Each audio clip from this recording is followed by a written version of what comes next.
You have listened to the budget speech of the Honorable Finance Minister, as I did. The budget documents were uploaded only about 3 hours ago, and it will take time to read and analyze the documents. On behalf of the Congress Party, I shall make a few observations and comments, and my colleague, Ms. Supriya Srinath, will add more observations. I have already tweeted that I am happy that the Honorable Finance Minister had an opportunity to read the Congress manifesto after the Lok Sabha 2024 elections.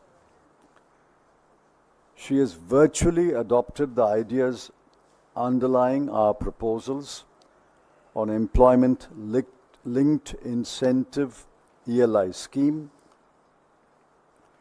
the apprenticeship scheme with an allowance to the apprentice, and in the abolition of the angel tax. I welcome her to borrow our ideas, and I wish she had borrowed or adopted many more ideas from the Congress manifesto.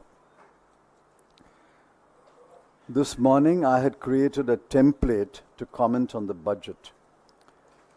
In the first part of this statement, I have set out our expectations of the budget. In the second part, I have noted the relevant statement on the budget speech, whether there was a response in the budget, and if so, what was the response. You will notice on some matters there was no response at all.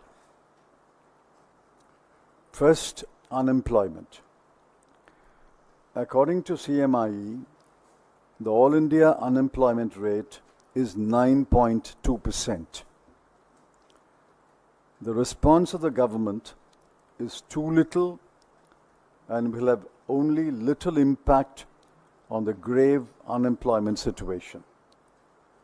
The claim that the schemes announced by the Finance Minister will benefit 290 lakh persons is highly exaggerated. She has given three numbers: 210 lakh, 30 lakh, and 50 lakhs. Each one of the numbers is highly exaggerated. 2. Inflation is the other major challenge. WPI inflation is 3.4%. CPI inflation is 5.1%. And food inflation is 9.4%. The Economic Survey has stated that the deflator for manufacturing has been assumed as 1.7%. Roughly half of the WPI inflation. The deflators assumed by the government have been severely criticized by several knowledgeable economists. Unless the puzzle of the deflator is resolved, it is not possible to unquestionably accept the claimed GDP growth of 8.2% in 2023-24. Besides, the GDP growth rate is no answer to the huge challenge of inflation. The Economic Survey dismissed the issue of inflation in a few short sentences. The FM dismissed it in 10 words. The Finance Minister's dismissed inflation in 10 words in paragraph 3 of her speech. We deplore the casual attitude of the government, and nothing in the budget speech gives us the confidence that the government will seriously tackle the issue of inflation. Education is widespread but of poor quality. Nearly one half of the children are unable to read or write a simple text in any language and are numerically challenged. They are not fit for any skilled job. The central government must drive and help the states address these fundamental problems. The other issue concerning education is NEET and the scandal-ridden National Testing Agency. Several states have demanded that NEET should be scrapped and the states should be free to adopt their own methods of selecting candidates to various courses in medical education. The budget has no response. I did not hear the finance minister refer to school education. Yet the government is stubbornly clinging to NEET. You will recall, NEET is an examination at the end of school education. Interestingly, against the BE of rupees 1,16,470 crore on education, the government spent only rupees 1,08,878 crore. 4. Health care is better but not sufficient. Public health care is growing quantitatively but not in quality.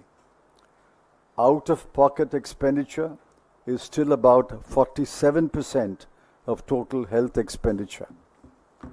There is a grave shortage of doctors, nurses, medical technicians, and diagnostic equipment and machines. The central government's expenditure on health care has declined to 0.28% as a proportion of GDP and to 1.9% as a proportion of total expenditure until the last year. The budget speech, there is no response. I did not hear the finance minister speak about the grave deficiencies in public health care. Moreover, against a BE of rupees 88,956 crore, the government spent only rupees 79,221 crore. 5. Wages have stagnated in the last 6 years after adjusting for inflation. Between 2017-18 and 2022-23, the average monthly earnings of workers were: self-employed worker, rupees 12,800 per month; casual or daily labor, rupees 7,400 per month; and regular wage labor, rupees 19,750 per month.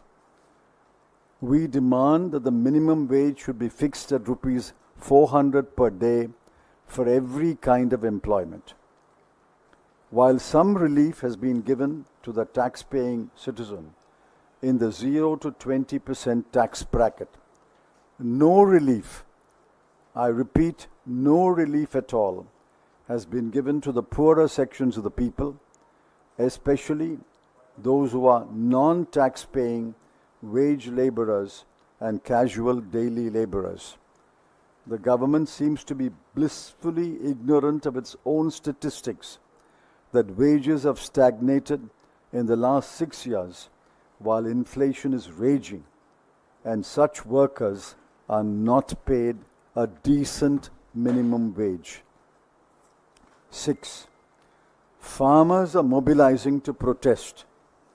One of their demands is that the MSP announced for an agricultural produce must be backed by a legal guarantee. The Congress had in its manifesto promised to provide such a guarantee. No response in the budget speech. Let's wait to hear from the farmers. 7. Owing to massive unemployment, many students who had availed of educational loans have defaulted in payment of interest and or repayment to the principal. There is a demand that the government should write off the unpaid balance of educational loans as a one-time measure of relief. The response? The government has unusually spoken about giving education loans. They did not say that in the previous budget speeches. They are talking about giving education loans. But what about the huge burden of unpaid education loans? Students and their families were hoping that, given the acute unemployment situation, the government would give relief to the current borrowers. They must be bitter and disappointed. 8. Several political parties, including the Congress, have demanded that the ill-conceived and discriminatory Agnipath scheme should be scrapped forthwith, and the armed forces should resume the time-honored methods of recruitment. The response? There is no response. The agitation to scrap the Agnipath scheme will continue. So I have listed major issues of our concern. I have not got into macroeconomic analysis or analyzing the numbers. I'm talking about the common citizen of India, the youth, the students, the farmers, the laborers. They have demands, and those demands have been articulated by every political party in the recent elections. The Congress was among the first party to carefully articulate those demands. I'm afraid the first budget of the new government has left us very, very disappointed.